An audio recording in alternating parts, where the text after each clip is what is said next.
ಇನ್ನು ಬೆಂಗಳೂರಿಗರಿಗೆ ಮತ್ತೊಂದು ಬೆಲೆ ಏರಿಕೆ ಶಾಕ್ ಎದುರಾಗ್ತಾ ಇದೆ. ಹಾಲಿನ ದರ ಏರಿಕೆ ಬೆನ್ನಲ್ಲೇ ಮತ್ತೊಂದು ಶಾಕ್ ಎದುರಾಗ್ತಾ ಇದೆ. ಹಾಲಾಯ್ತು, ಈಗ ಕಾಫಿ ಟೀ ಬೆಲೆ ಕೂಡ ಏರಿಕೆಯಾಗ್ತಾ ಇದೆ. ಬೆಂಗಳೂರಿಗರಿಗೆ ಮತ್ತೊಂದು ಬೆಲೆ ಏರಿಕೆ ಶಾಕ್ ಎದುರಾಗ್ತಾ ಇದೆ. ಹಾಲಿನ ದರ ಏರಿಕೆ ಬೆನ್ನಲ್ಲೇ ಮತ್ತೊಂದು ಶಾಕ್. ಹಾಲಾಯ್ತು, ಈಗ ಟೀ ಕಾಫಿ ಬೆಲೆ ಕೂಡ ಏರಿಕೆಯಾಗ್ತಾ ಇರುವಂಥದ್ದು. ಹೋಟೆಲ್ ಮಾಲೀಕರು ಬೆಂಗಳೂರಿನಲ್ಲಿ ಕಾಫಿ ಟೀ ದರ 15ರಿಂದ 20 ರೂಪಾಯಿವರೆಗೆ ಏರಿಕೆ ಮಾಡಿದ್ದಾರೆ.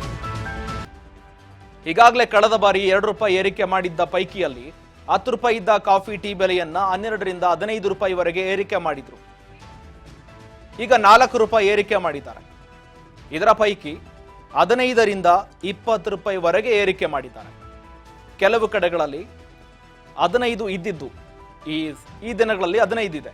ಮುಂದಿನ ದಿನಗಳಲ್ಲಿ ಸಾಮಾನ್ಯವಾಗಿ 15ರಿಂದ 20 ರೂಪಾಯಿ ಒಳಗಡೆ ಇರುತ್ತೆ. ಅದು 17 ಆಗಿರ್ಬೋದು, 18 ಆಗಿರಬಹುದು. ಸಾಮಾನ್ಯ ಒಂದೊಂದು ಕಡೆಗಳಲ್ಲಿ 20 ರೂಪಾಯಿಯನ್ನ ನಿಗದಿ ಮಾಡಬಹುದು.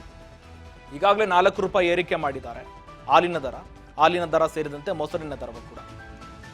ಈ ಪೈಕಿ ಸಾಮಾನ್ಯವಾಗಿ ಹಾಲಿನಿಂದ ಉತ್ಪನ್ನವಾಗುವ ಎಲ್ಲಾ ಪದಾರ್ಥಗಳ ಬೆಲೆ ಕೂಡ ಏರಿಕೆಯಾಗುತ್ತೆ.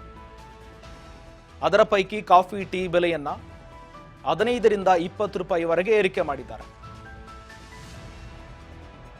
ಕಳೆದ ಬಾರಿ 2 ರೂಪಾಯಿ ಏರಿಕೆ ಮಾಡಿದ್ದಲ್ಲಿ 10ರಿಂದ 12ರಿಂದ 15 ರೂಪಾಯಿಯನ್ನ ಏರಿಕೆ ಮಾಡಿದ್ರು ಕಾಫಿ ಟೀ ಬೆಲೆಯನ್ನ. ಈಗ 4 ರೂಪಾಯಿ ಏರಿಕೆ ಮಾಡಿದ್ದಾರೆ. ಆದರೆ ಈಗ 15ರಿಂದ 20 ರೂಪಾಯಿವರೆಗೆ ಏರಿಕೆ ಮಾಡಿದ್ದಾರೆ. ಇದರ ಪೈಕಿ ಹಾಲಿನ ದರ ಏರಿಕೆ ಆಗಿದೆ. ಒಂದು ಕಡೆ ಹಾಲು, ಮೊಸರು, ತುಪ್ಪ, ಬೆಣ್ಣೆ ಜೊತೆಗೆ ಪನ್ನೀರು, ಹಾಲಿನಿಂದ ಉತ್ಪನ್ನವಾಗುವ ಎಲ್ಲಾ ದರಗಳು ಕೂಡ ಒಂದು ಕಡೆಯಿಂದ ಏರಿಕೆ ಆಗ್ತಾನೆ ಬರ್ತಾ ಇದೆ.